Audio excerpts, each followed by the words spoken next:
Welcome back नाजरीन। Break पे जाने से पहले जिस तरीके से हमने गवर्नमेंट ऑफ पाकिस्तान के करंट अकाउंट्स के हवाले से बात की थी, साथ ही साथ फेटफ को लेके, फेटफ के साथ साथ रोशन डिजिटल अकाउंट्स को हमने इंटीग्रेट किया इसके साथ, तो ये एक अच्छी ऑल इन ऑल अच्छी डेवलपमेंट हो रही है और पाकिस्तान इस वक्त एक अपना स्टांस रखता है अमेरिका के साथ भी। तो ये एक जो तमाम तर सिनेरियो डेवलप हो रहा था, उसके साथ साथ अब हम बात करते हैं इंटरनेशनल कमोडिटीज़ के ऊपर। इंटरनेशनल कमोडिटीज़ के अंदर अगर हम बात करें तो एनर्जी इंफॉर्मेशन एडमिनिस्ट्रेशन की जानिब से जो इन्वेंट्री की रिपोर्ट वीकली आती है, उसके अंदर ये कहा गया था कि इन्वेंट्री तकरीबन 4 मिलियन बैरल से जो है वो नेगेटिव एक्सपेक्ट की जा रही थी। वहीं पर जब इसकी रिव्यू आया या रिपोर्ट एक्चुअल रिपोर्ट आई तो उसमें तकरीबन 7.6 मिलियन बैरल से इन्वेंट्री नेगेटिव में आई थी। यानी इन्वेंट्री का नेगेटिव में आना ये इस बात की अंदिया दे रहा है कि इस वक्त जो डिमांड है वो बहुत तेज़ी से बढ़ रही है। जहाँ पे ये एक्सपेक्ट किया जा रहा था कि 4 मिलियन बैरल से इन्वेंट्री शॉर्टेज होगी, वहीं पर तकरीबन 7.6 मिलियन बैरल से इन्वेंट्री शॉर्टेज हो गई है। तो बहुत तेज़ी से डिमांड बढ़ रही है। इसी की वजह से हम बात करें कि रेट्स के ऊपर बात करते हैं तो WTI क्रूड इस वक्त 15 सेंट्स प्लस होने के बाद 74.20 यूएस डॉलर पर बैरल पे ट्रेड हो रहा है। ब्रेंट तकरीबन 0.03 यूएस डॉलर प्लस होने के बाद 75.41 यूएस डॉलर पर बैरल पे ट्रेड हो रहा है। गोल्ड तकरीबन 5.25 यूएस डॉलर प्लस होने के बाद 1783 यूएस डॉलर पर आउंस पे ट्रेड हो रहा है। सिल्वर तकरीबन 0.108 यूएस डॉलर प्लस होने के बाद 26.195 यूएस डॉलर पर आउंस पे ट्रेड हो रहा है।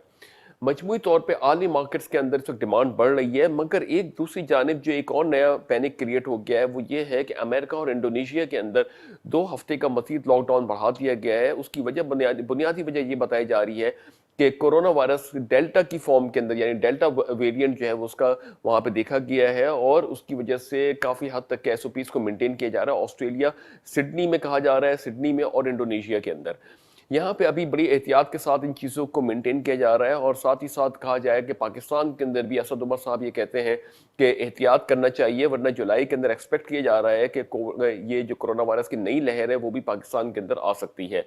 अभी पेंडेमिक पूरी तौर से ख़त्म नहीं हुआ है, इसके असरात मुख्तलिफ फॉर्म्स में आ रहे हैं। वहीं पर दूसरी जानिब CNN ये रिपोर्ट करता है कि फाइज़र की वैक्सीन और मॉडर्ना बायोटेक की जो वैक्सीनेशन है उसकी वजह से जो है हार्ट की इन्फ्लेमेशन रिपोर्ट की गई हैं, यानी दिल की जो झिल्लियाँ हैं उसके ऊपर इन्फॉर्मेशन रिपोर्ट की गई है। तो उसको भी थोड़ा सा कॉशियस मेजर्स के साथ फाइज़र की वैक्सीनेशन को लगाया जा रहा है, फाइज़र और बायोटेक को।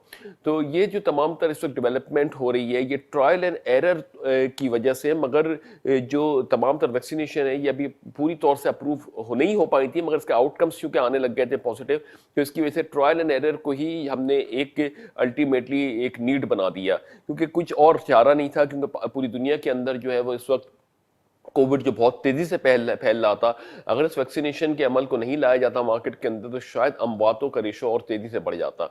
मगर इसको जैसे कि अभी हमने देखा कि ट्रायल एंड एरर फेज में ही थी कि इसके क्या आउटकम्स आते हैं, कितना एफिकेसी है, कितना रिजल्ट्स जनरेट करती हैं ये वैक्सीनेशन, मगर इसको कुछ बेसिस के ऊपर टेस्ट किया गया, इनिशियल बेसिस के ऊपर, और उसके बाद जो है उसको ओपन टू यूज़ कर दिया गया पूरी दुनिया के अंदर।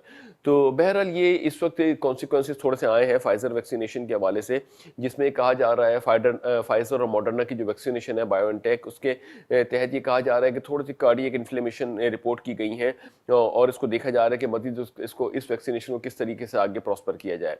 तो ये तो थी कुछ डेवलपिंग न्यूज़ इंटरनेशनल मार्केट्स के बारे से। पैनिक अभी भी बरकरार है कोविड का। उम्मीद करते हैं कि जिस तरीके से अभी ये कुछ 2-3 महीने बड़े सुकून से गुजरे हैं, बड़े काम डाउन रहे। हाँ, गर्चे इंडिया के अंदर इस 2-3 माह के अंदर हम देखें तो काफ़ी हद तक के डिवेस्टेटिंग सिनेरियो था, काफ़ी हद तक के अमवातें हुई थी। पाकिस्तान भरपूर सपोर्ट के लिए भी खड़ा हुआ था इंडिया के लिए। तो ये जो तमाम तर सिचुएशंस थी, तो अभी अगर देखें कि पूरी दुनिया के अंदर लास्ट 2 to 3 मंथ से काफ़ी हद तक के इस चीज़ों के ऊपर कंट्रोल रहा है। मगर अब ये जो ऑस्ट्रेलिया के अंदर एक नया वेरिएंट की वजह से लॉकडाउन किया गया है, ये एक बड़ा डिवेस्टेटिंग और बड़ा एक तशवीशकुन सूरत हाल क्रिएट कर रहा है। उम्मीद करते हैं कि आने वाले दिनों के अंदर जो ये तमाम तर चीज़ें जो है वो ख़त्म हो, दुनिया वापस अपनी तरफ तरक्की की तरफ जाए। पाकिस्तान भी अल्लाह करे कि इसी तरीके से अपनी डेवलपमेंट करते करते आगे बढ़े। और जिस तरीके से पाकिस्तान के अंदर ये तमाम तर सिचुएशन डेवलप हो रही है, उम्मीद करते हैं कि आने वाले दिन पाकिस्तान के लिए बहुत एक खुशखबरी की नवीद लेकर आएँ। तो इस दुआ के साथ कि अल्लाह ताला पाक सर ज़मीन को शादबाद आबाद रखे। अपना बहुत बहुत बहुत ख्याल रखिएगा। अपने होस्ट अली मोहम्मद उस्मानी को इजाज़त दीजिए। अल्लाह हाफ़िज़।